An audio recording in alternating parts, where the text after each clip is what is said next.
Next guest has been the chief foreign correspondent for Newsweek magazine for 17 years, and he's had some exclusive interviews with world leaders and has made him one of the most respected journalists of our time. He's also the co-author of a suspense fiction book called The Spike, which is based on his experiences. Would you welcome, please, Arnaud de Borchgrave.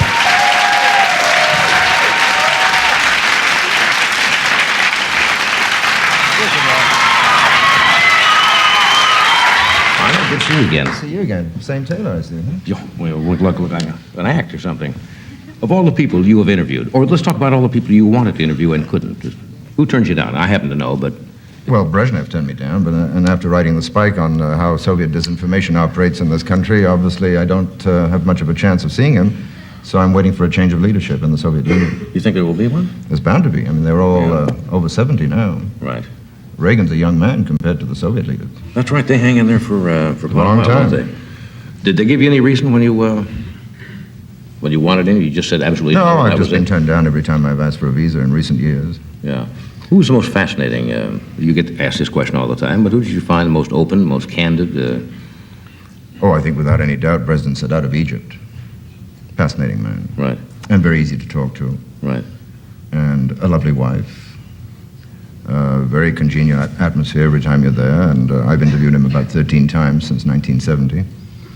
And hope to see him again in the next few weeks. Right. You've covered about, 17 different conflicts at one time or another? I've been with Newsweek 30 years. You mentioned 17 years. That's as chief foreign correspondent. But I've covered 17 wars for Newsweek. And I think... Been wounded a few times. Yes, and I think it's about time I had a change of pace. And in fact, I think you've changed my life. Because, here I am running around the world, doing a lot of war reporting. No one's ever asked me for my autograph. I'm on with you 2 months ago, and I'm stopped all over the United States for my autograph. Yeah. So now I've decided to do some television work. And but I have some rather modest ambitions. I'm just looking for an income somewhere between Dan Rather and Johnny Carson. Oh, okay. Well, we can... You want to shoot too high to start. You've obviously had some close calls when you cover wars. Wasn't there a situation where you were out involved? Now, you're a journalist, and you're not supposed to go out... During the Vietnam War, we know nobody carried guns. A few war freaks carried guns. I don't know one end of an M16 from another. But one day we were in a very difficult ambush situation. In fact, we lost half the Marine company I was with.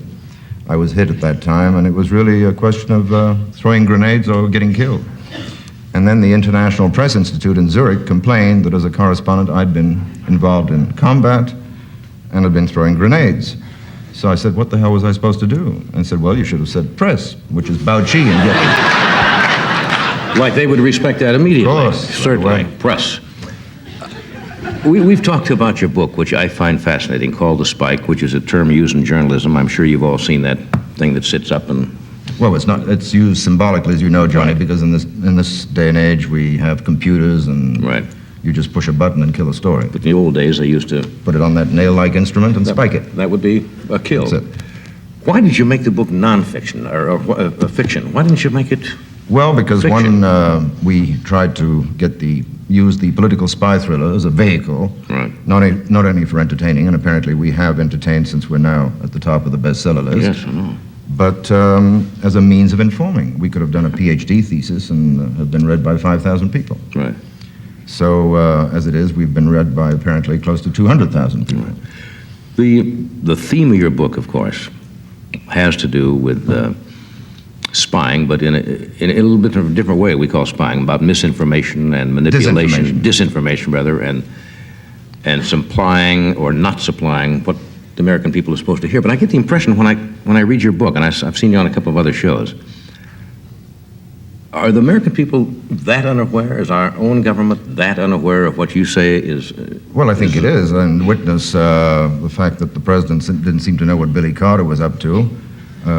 Billy Carter got $220,000 in cash, no receipts, no vouchers, from the Libyan Foreign Liaison Office, which happens to be part of the Libyan Secret Service. And the Libyan Secret Service, to a very large degree today, is controlled by East Germany. Mm-hmm. And I'm sure Billy Carter didn't realize this. But much more important than this, Johnny, is Dr. Sakharov's letter to the New York Times. And Dr. Andrei Sakharov, after all, is a very important Soviet citizen who was at the top of the Soviet establishment for some 30 years. He invented the Soviet H-bomb. He had every door in the Kremlin open to him. and now he's a dissident, as you know, the leading dissident in exile in his own country, in the city of Gorky. Right.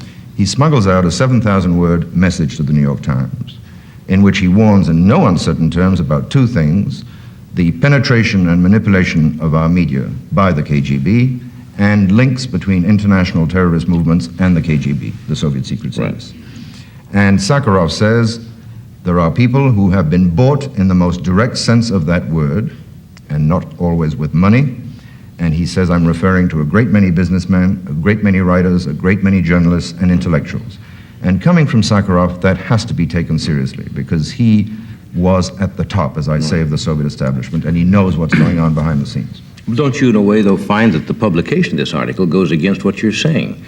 You're saying that in many newspapers, things are not printed, which in any way are offensive, and yet an article like this does come out. And it came as a big shock to a lot of people. And in fact was printed, so doesn't that give the opposite view of what you're saying? It's to the eternal credit of the New York Times that they did publish it, but what was strange is that this was barely picked up around the world.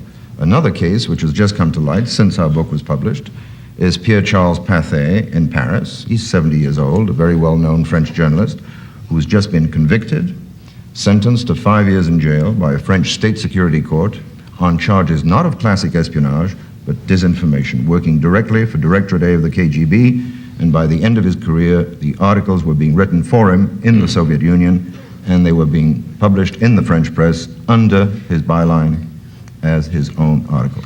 Okay, when we come back, let's talk about our own CIA in relation to the KGB and get some kind of an analogy there. We'll be right back. Stay where you are.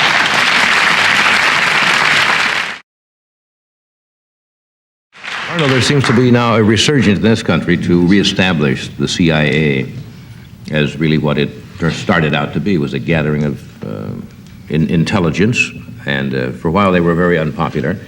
Now everybody is saying, let's give them back the authority they had. People are beginning to realize what the CIA has been up against all these years, namely the KGB, which employs 1 million people. CIA employs about 25,000.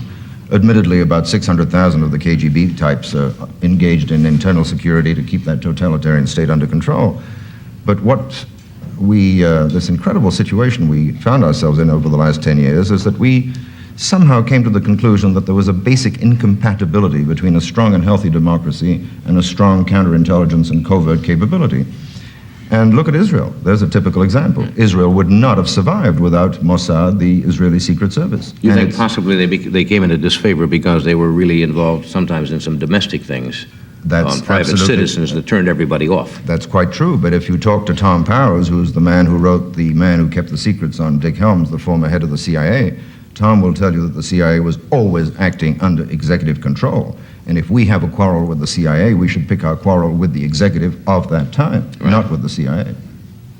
You said they have a million people working, not only, but you mean in this country, all over the world? If you add their FBI to their CIA, which is called the KGB, it's about 1 million people. Do you think now it's going to change in this country, in our intelligence gathering services? I think that President Carter has come to that conclusion. I know that Reagan has come to that conclusion a long time ago. As for Mr. Anderson, I haven't discussed it with him. Right. But it's long overdue, and I don't see how we can survive as a strong, healthy superpower without this kind of capability. Since you were last here, what do you think is the most significant news happening around the world?